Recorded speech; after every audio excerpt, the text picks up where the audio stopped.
dear student, we are studying about our environment, chapter number 15, class 10th biology. Okay, in preview lecture we are discussing about biodegradable and non-biodegradable waste. What is biodegradable waste and what is non-biodegradable waste?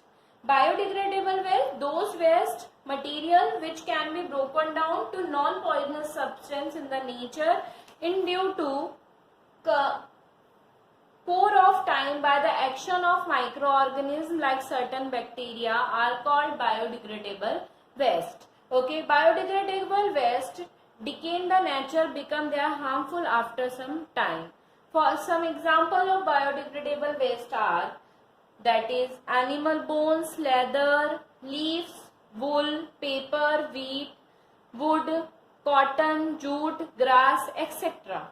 Okay, non-biodegradable waste, the waste material which cannot broken down and non-poisonous or harmless substance nature are called non-biodegradable waste. For example,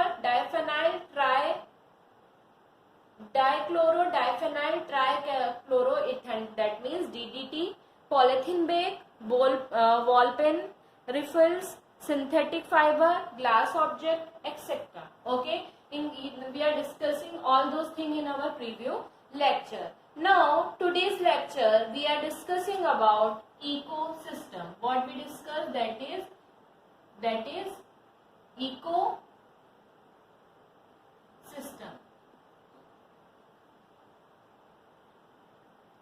If we talk about ecosystem, so what is ecosystem? A ecosystem is selfly contained unit of living things, plant, animal and decomposer and their non-living environment, soil, air, water. This ecosystem need only the input of sun energy for its functioning. Okay, some ecosystem are present, naturally ecosystem are present on earth, that is grassland, forest, desert, mountain, okay, etc. That means क्या बोला हमने, ecosystem क्या होता है, एक ऐसा system होता है, इको है ना, मतलब नेचुरल सिस्टम होता है जो किससे मिलके बना होता है, वेरियस टाइप ऑफ कम्युनिटी, किसके, लिविंग ऑर्गेनिज्म की, ठीक है, और उनसे मिलके और नॉन लिविंग थिंग से इंटरेक्ट, फिजिकल एनवायरनमेंट से इंटरेक्ट करके जो बना हुआ रहता है, दैट इज कॉल्ड इकोसिस्टम. ठीक है, जहां हम ले रहे हैं, हमारा लैंड भी एक तरीके का क्या है, नेचुरल इकोसिस्टम ही है. कैसे नेचुरल इकोसिस्टम है, अगर हम इसकी बात करते हैं तो ये जो होता है नेचुरल इकोसिस्टम ऐसे होता है कि नेचुरली फॉर्म्ड अर्थ के ऊपर लिविंग नॉन लिविंग थिंग्स एक दूसरे से इंटरेक्ट करके अपने लाइफ को क्या करते हैं, स्पेन करते हैं. एक दूसरे के ऊपर लिविंग ऑर्गेनिज्म जो होते हैं इंटरेक्ट करते हैं एक से अनादर के लिए अपनी फूड चेन के अंदर, है ना. ऑर्गेनिज्म कंज्यूमर से दूसरे ऑर्गेनिज्म के ऊपर शिफ्ट करते हैं. नॉन लिविंग थिंग्स बहुत सारी चाहिए होती है, जैसे बहुत सारी gases, nutrients, nitrogen, phosphorus, soil, है ना. इसके अलावा अगर हम बात करें तो वाटर, है ना. ये सारे फिजिकल एनवायरनमेंट और नेचुरल लिविंग ऑर्गेनिज्म पे इंटरेक्ट होके जो बनता है, that is called ecosystem. Ecosystem की अगर हम बात करते हैं तो इसके अंदर दो तरीके के फैक्टर होते हैं, एक होता है बायोटिक फैक्टर और एक होता है एबायोटिक फैक्टर.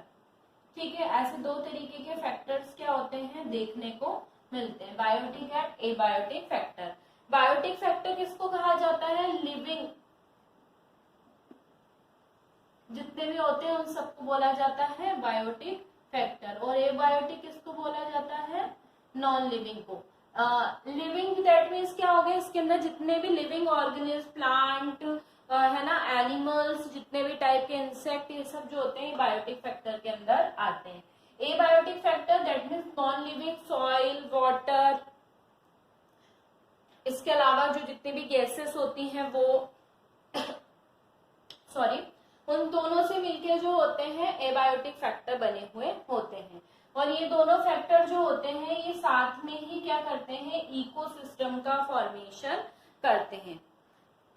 मैंने बताया आपको बहुत सारे डिफरेंट टाइप के इकोसिस्टम जो होते हैं वो देखने को मिलता है। अगर मैं बोलूं इकोसिस्टम क्या होता है, इकोसिस्टम क्या होता है, an ecosystem is a self-contained unit of living things। Living things मैंने आप लोगों को बता दिया, प्लांट्स, एनिमल, ये सब आ जाएंगे, है ना, ये सब आ जाएंगे लिविंग थिंग्स के अंदर। And non living environment, non living environment में मैंने आप लोगों को बताया सॉइल, वाटर, ये सब आ जाएंगे, है ना। और इसे ही बोला जाता है इकोसिस्टम। इकोसिस्टम के इंक्लूड के लिए बहुत इंपॉर्टेंट चीज होती है, दैट इज सनलाइट। ठीक है, अगर हम इसके बारे में डिस्कस करते हैं तो जनरली क्या होता है, कुछ कॉमन एग्जांपल देखने को मिलते हैं नेचुरल इकोसिस्टम के, जैसे ग्रासलैंड इकोसिस्टम।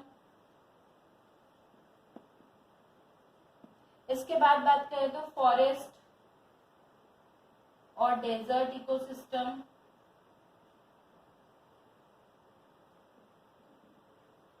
राइट। इसके बाद पॉन्ड, लेक, रिवर, है ना, ये सारे इकोसिस्टम, मतलब ये क्या होते हैं, वाटर बॉडी इकोसिस्टम हो गए। ऐसे डिफरेंट टाइप ऑफ इकोसिस्टम जो होते हैं नेचुरल इकोसिस्टम अर्थ के ऊपर देखने को मिलते हैं। और ये कैसे वर्क ऑन होते हैं, किससे वर्क करते हैं, इसके बारे में हम आगे डिस्कस करेंगे। जनरली अगर हम बात करें तो नेचुरल इकोसिस्टम जो होते हैं, ये जो होते हैं जनरली कैसे होते हैं, नेचर प्रोवाइड करती है, मतलब नेचर जो होती है वो फॉर्म करती है। दैट मीन्स इकोसिस्टम कितने टाइप के होते हैं, 2 टाइप के इकोसिस्टम देखने को हमको मिलते हैं। कौन कौन से टाइप होते हैं, एक होता है नेचुरल इकोसिस्टम और एक होता है आर्टिफिशियल इकोसिस्टम। ठीक है, 2 तरीके के इकोसिस्टम हमको हमारे नेचर के अंदर देखने को मिलते हैं जनरली। कौन कौन से, natural ecosystem and artificial ecosystem. कैसे होते हैं, चलिए इनके बारे में हम डिस्कस करेंगे। 2 टाइप के मैंने आप लोगों को बताया, नेचुरल इकोसिस्टम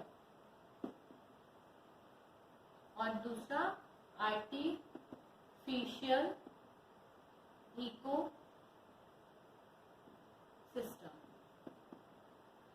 नेचुरल इकोसिस्टम जिसको नेचर बनाता है ना, नेचर के थ्रू जो क्या होते हैं, कंस्ट्रक्ट होते हैं, that is called natural ecosystem. ठीक है, जिसका में हम लोगों का हम उस इकोसिस्टम का पार्ट होते हैं पर हम उसको बनाने की कैपेसिटी नहीं रखते हैं, that is called natural ecosystem. कौन कौन आते हैं इसके अंदर, मैं आप लोगों को ऑलरेडी बता चुकी हूँ, फॉरेस्ट, ग्रासलैंड, वाटर, है ना, एक्सेट्रा, ये सारे इकोसिस्टम इसके अंदर आते हैं। Artificial that means man made ecosystem, जिसको कौन बनाता है, हम हमारी सहूलियत, हमारे कंफर्ट के लिए जिसको क्या करते हैं, कंस्ट्रक्ट करने का काम करते हैं। तो इसके अंदर कौन कौन से इकोसिस्टम आ जाते हैं, क्रॉपफील्ड इकोसिस्टम, राइट। इसके अलावा अगर हम बात करें तो गार्डन, पार्क, है ना। इसके अलावा अगर हम बात करें तो aquarium,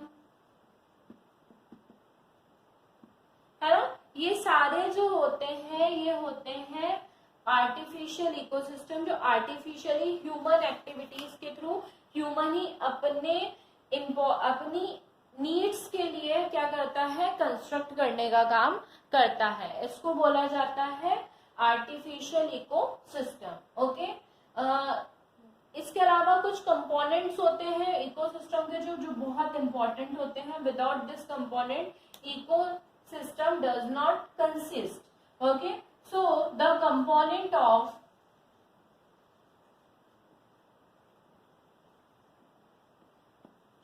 a ecosystem. Okay, the next topic, that is component of ecosystem. This component of ecosystem topic we will discuss in our next video. today's topic, what is ecosystem and its type, is completed. Now next lecture we are discussing about component of ecosystem. So student, till then, have a nice day. Goodbye student. Take care.